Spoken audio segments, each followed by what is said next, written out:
St. Andrews has brought me nearer to Jesus and continues to in new ways every day. We are invited into following Jesus on the way of life. I feel like I'm at home when I'm here, and my relationship with the Lord has just begun. I didn't have one until I came here, and I'm so thankful. You really see the heart of Jesus in this community, and it's just like one beautiful, multi-generational family. That's what the entire Bible is about.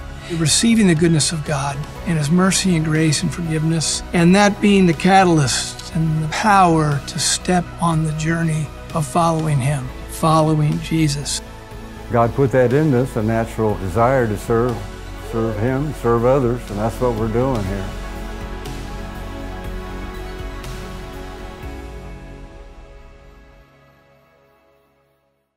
Well, as you can see behind me, the sermon series we're in right now is called I Say to You. We're trying to hear the voice of God, so that begs the question, it's like hanging over the whole topic. How? How do you know? How do you know if God is speaking to you? And how do you know what He's saying? You know, when I was in seminary, my roommate, he would do things like every once in a while after dinner, he'd think about the missionary that we'd heard earlier that day in a class or something like that, and he'd say, you know what? God's telling me to give some money to that missionary, and he'd put it in an envelope and he'd seal it up, he said. Then he'd look at me with a wink and he'd say, well, it could be Jesus, or it could be the taco I had for lunch. How do you know? How do you know? How can you figure out what is God's leading from on high and what is indigestion? That's the challenge. And that's the thing that so many of us get hung up on. How can I know? And for that person, and you're sitting here today, I know you are, that person who says, I've never heard God. Well, let me give you an opportunity not only to understand how God might be speaking to you, but also how to know. And so my goal for you today is nothing less than giving each one of us a strategy to discover when God is speaking to you and what He is saying. Nothing that challenging, do you think? Ha. Well, I'd like you to look with me, therefore, at a passage of Scripture. It's up on the screen. It's also at, I think, 1710 in your Bibles in the pews. 1719. There we go. That was a very good year, I hear. No, I have no idea. Where God speaks to His people. And yes, it's a travel plan and things like that, but it also has 4 different ways that God speaks to the people in this one short passage. And so, Acts 16, beginning with the 6th verse, and I invite you, if you're able to stand in honor of God's word, and let's read this together. Paul and his companions traveled throughout the region of Phrygia and Galatia, having been kept by the Holy Spirit from preaching the word in the province of Asia. When they came to the border of Mysia, they tried to enter Bithynia, but the Spirit of Jesus would not allow them to. So they passed by Mysia and went down to Troas. During the night, Paul had a vision of a man of Macedonia, standing and begging him, come over to Macedonia and help us. After Paul had seen the vision, we got ready at once to leave for Macedonia, concluding that God had called us to preach the gospel to them. And this is the word of the Lord. Thanks be to God. Please be seated. And I wonder if you've ever met someone who seems to hear a message from God every single day. And I'm thinking right now of a woman in a congregation, not this one, so names are changed to protect the guilty here. And she would say things to me like, I was going to have cereal this morning, but God told me to have ham and eggs. And actually, this woman, a leader at our church, and a wonderful person, dear friend, still stay in touch with her. She, every once in a while, would come over to the church and interrupt whatever I was doing and say, God told me to come talk to you. And And sometimes the interruptions were in the middle of a prayer meeting or a Bible study, getting ready for worship, committee meeting. Didn't mind those so much, but you get the idea. Just a lot of different times where she's interrupting me. And finally, after the third or fourth time of that, I got annoyed. And I was a little younger back then. Mrs. Eckelmann didn't have as much influence on my character as she does now. And I just kind of lost it for a moment. And I said, Marie, if God called you to come here, don't you think he would at least let me know that you were coming? It's kind of, why not, right? That just seems only fair, right? How do you know? How do you know when it's really God's voice? And maybe it's just an impulse. Maybe it's just an idea. Maybe it's just a harebrained thing like that song that comes into your head and you just can't get the theme song of Gilligan's Island out of your head. And that's not God, but what is it? In the story we just read, Luke, the writer, is not just describing where the Apostle Paul and his companions are going. He's also telling us a variety of different ways that God speaks to us. So if you have your Bible, keep it open again or open it up. Because we're going to look at this, and I'm also going to add a map. My expert artwork. There's the start, okay? That's the beginning of the map. Okay, so what's going on here is that basically the screen there is what you and I would call modern-day Turkey, okay? It's that whole kind of peninsula there, that Turkish peninsula. And if so, just to the left of the screen would be Greece, which is ultimately known as Macedonia here in this passage. Paul and his companions have been on their second missionary journey. And so they go through the regions of Phrygia and Galatia. That's in the kind of the middle of that arrow. And those regions are places where Paul and his companions on their previous missionary journey had established churches. And so it was Paul's habit to go back to those churches to strengthen them, to see how they were doing. And once they'd finished that, the question is, where do they go next? Where should the gospel go? And so they finish at the point of this arrow, and then they say to themselves, how about southwest, down toward Asia, which is really it's not the continent Asia, it's the province in the Roman Empire. And we know the capital city, perhaps you know the capital city of Ephesus, which eventually has a book in the Bible, the letter to the Ephesians. And they say, well, let's go down there. Paul probably was intending to go to Ephesus because it was Paul's technique, his strategy, to go to a port city or a capital city so that the gospel would then spread from that place as people traveled more from that location than most places. And so the gospel would spread when he established a single church at that place. Not only that, but the road southwest that goes to Ephesus, that road was built by Rome. It was called the Sebastian Way, and it was very safe, and it was easy, and it was logical, and it made all kinds of sense. But we're told that God gives them a divine stop sign. We'll put an X there. It says the Holy Spirit kept them from going to that place. It's not an easy thing to get a no from God, is it? And so they say, gee, where should we go? So their next choice, their next option, their next strategy was to go north. We'll put that arrow up there. To the region of Mysia. And the idea is there that they're going to go north to the shore of the Black Sea. Okay, so the top of that screen is the water of the Black Sea. And they're going to go up there, and they're going to, because if the gospel could be established as a stronghold in that area, the port cities along there would have tremendous impact in the region.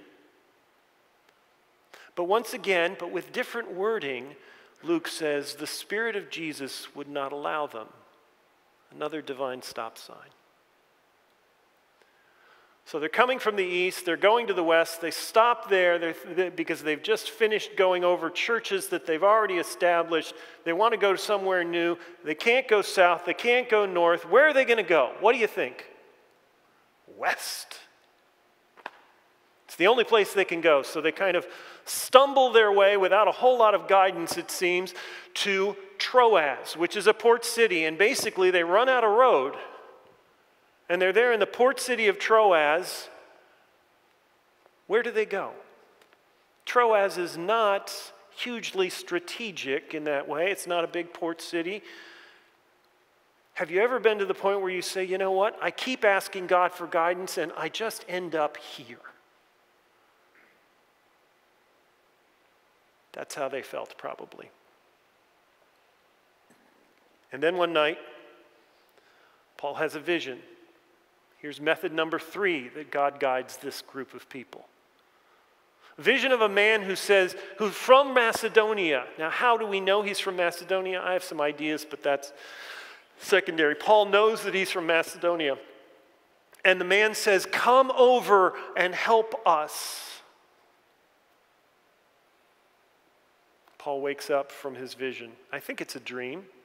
Could have been a vision while he was waking. Again, there's a whole bunch of mystery to this. And by the way, there's a whole bunch of mystery for you and me in this process. There always will be. Paul wakes up and he tells his companions, I had this vision. What do you think? And I love verse 10. Have a look at it for a moment. And it says very clearly, we then concluded that God had called us to preach the gospel to the Macedonians. And so off they went. Interestingly enough, this is where the Church of Jesus Christ hits the Western Hemisphere for the first time. Macedonia was a door. Any one of us who draws our spiritual lineage to some kind of European version of Christianity says, that was for me. Pretty amazing. Now, by the way, in case you're wondering, we know that the gospel eventually came down to that bottom red X, to Ephesus. Paul visited there 3 years later. And we know also from history that the churches in the region of the Black Sea were established, but without Paul ever getting there. God had only one Paul, and he wanted to make use of him just so. And by the way, dear friends, Paul has only one you, and he wants to make use of you in just the way he wants. He wants to lead you in a particular way. He wants the impact that you have in your world to be shaped by his sovereignty. And he has that kind of plan for you. So how do you hear him? What does it mean to have a leading of the Holy Spirit?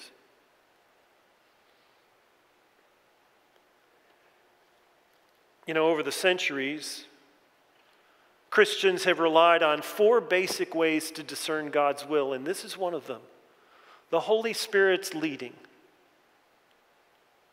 And these 4 ways are kind of like, some people put them as like sides of a square.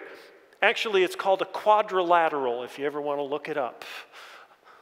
The Wesleyan quadrilateral is the most famous of these, but basically it is this map by which you and I might zero in on the center of that, which is the will of God for your life. And how do we do that? We try and hear the leading of the Holy Spirit, and it can come through a vision. It can come through the Spirit of Jesus saying no. It can come through the leading of the Holy Spirit saying, yes, go that way. It can come any number of ways, some kind of inner urging. But how do you test that? How do you know it's not just indigestion, in other words?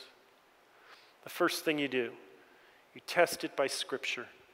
And so we'll put Scripture in bigger letters than everything else at the bottom, because this is the most reliable, because it is written and because it is here.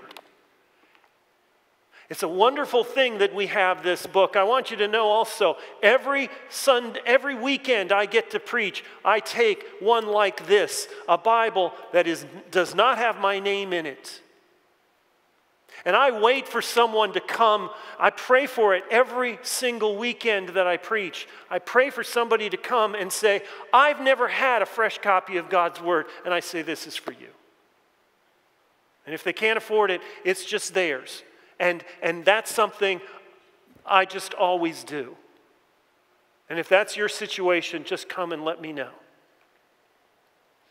Because Scripture is God's true voice. And what you need to know about Scripture is, therefore, God's true voice, the bottom of that square, will never contradict the leading of the Holy Spirit. If you are truly led by the Holy Spirit, then it will not be in a leading to do something that is contrary to God's Word in Scripture, the Bible. I'll give you an example. Sadly, it's happened to me twice. Someone has come to me and say, Pastor, I'd like you to pray for me because God has led me to fall in love with this person, but I don't want to tell my spouse.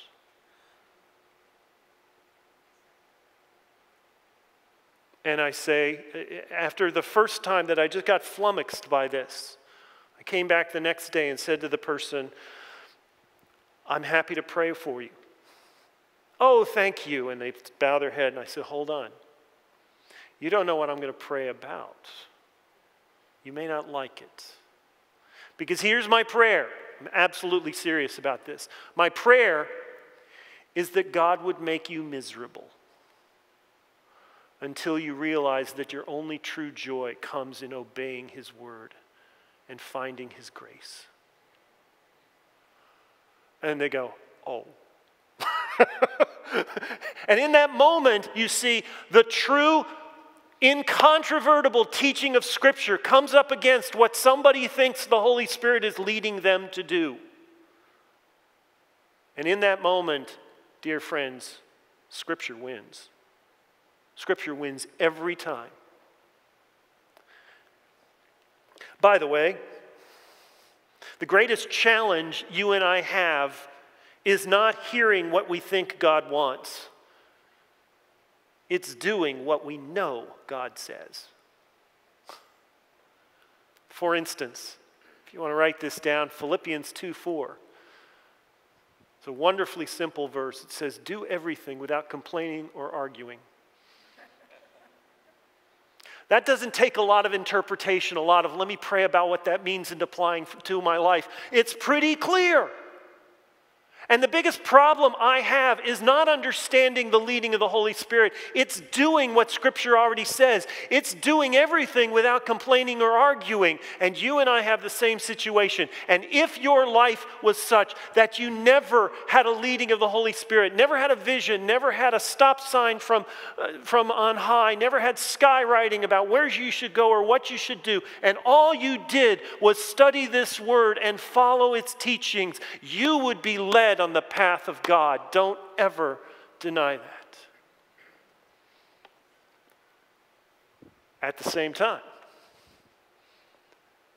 hearing a word from God, hearing an impulse to do something and discovering that it really is God's will for your life or for mine, that's like, on the Christian Faith Sunday, that's the cherry on the top. It's so much fun. And it strengthens your faith. And often it strengthens the church as it did for Paul and his.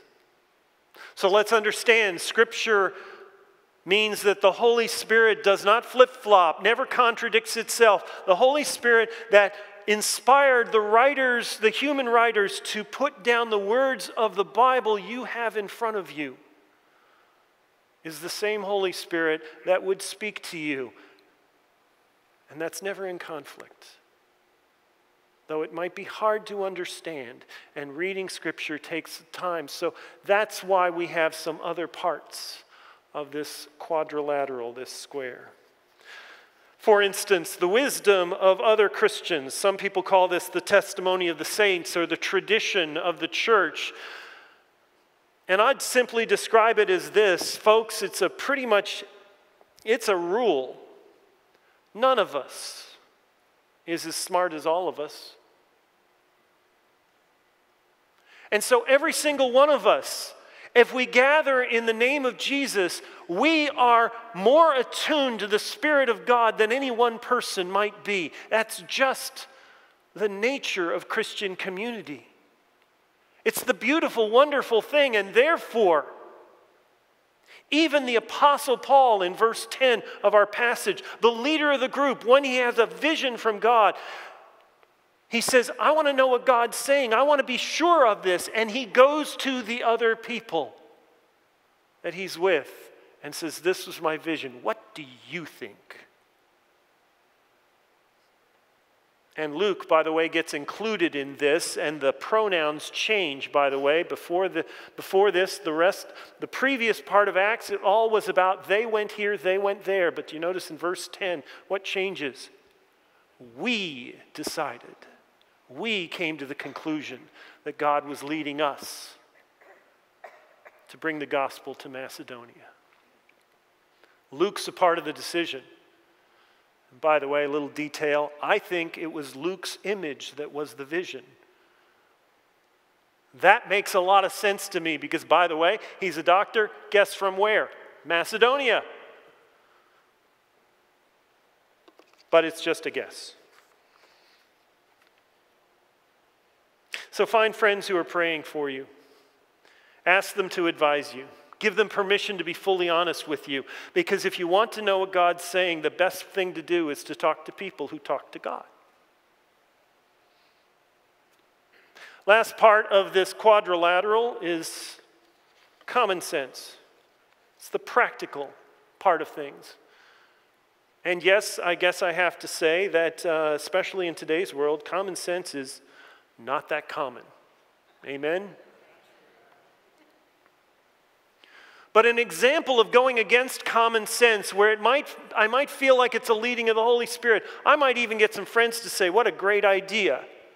And Scripture doesn't forbid it. Is if I think, you know what? God is leading me to be the next point guard for the LA Lakers. No. There's about 1, 2, 3, 4, 10 reasons why that's a bad idea. Well, maybe the Clippers. But no, I'm just kidding. I'm sorry. If you're a Clipper fan, that's just mean. So, but there are some things that just don't make common sense. And you think, well, that's not very spiritual. But it is.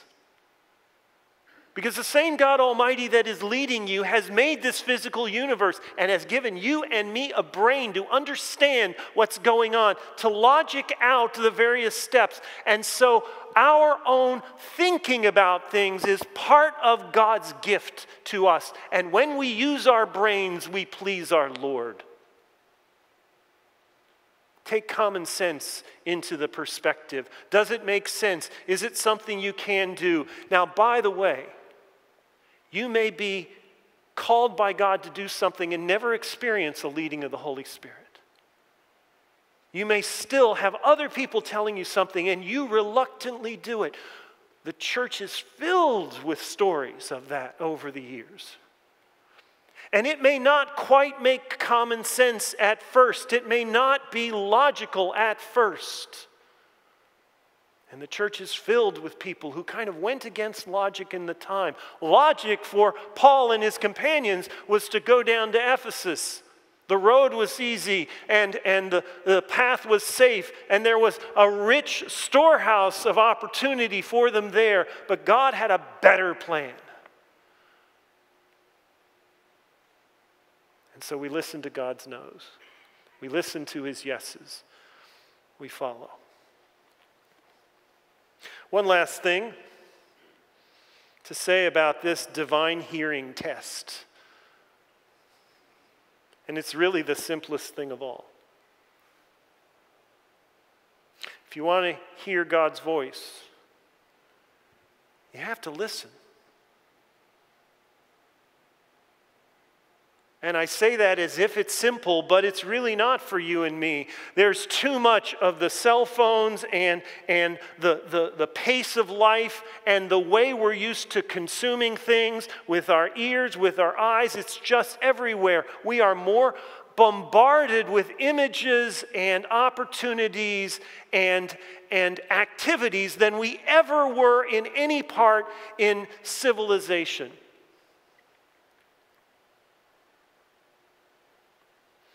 And so we need to learn to listen. Author Tim Hansel tells a story of a Native American woman who goes to visit her boyfriend in New York City. And they're walking down one of the big avenues in New York City, and the woman stops and she goes, "Wow, how about that?" Her boyfriend says, "What?" She says, "I hear a cricket." He says, "Are you kidding? It's New York City. You don't hear a cricket." She says, "No, I hear a cricket." He stops and he listens. He goes, "Look, there's cars honking, there's taxis squealing, there's people rushing around, there's all sounds of the city. There's no way you can hear a cricket." She goes, "Okay, hold on."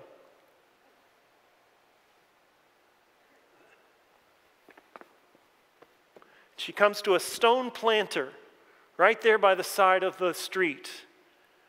And she digs down under the leaves and pulls up a cricket. Her friend is amazed. He says, she said, no, my ears are the same as yours. It's just what I was listening for. Let me show you. She goes into her pocket, pulls out a couple of bits of change, quarter, couple dimes, nickel, penny or two. Drops it on the New York sidewalk. Every New Yorker's head within a block goes. And she says, "You see? All depends on what you're listening for."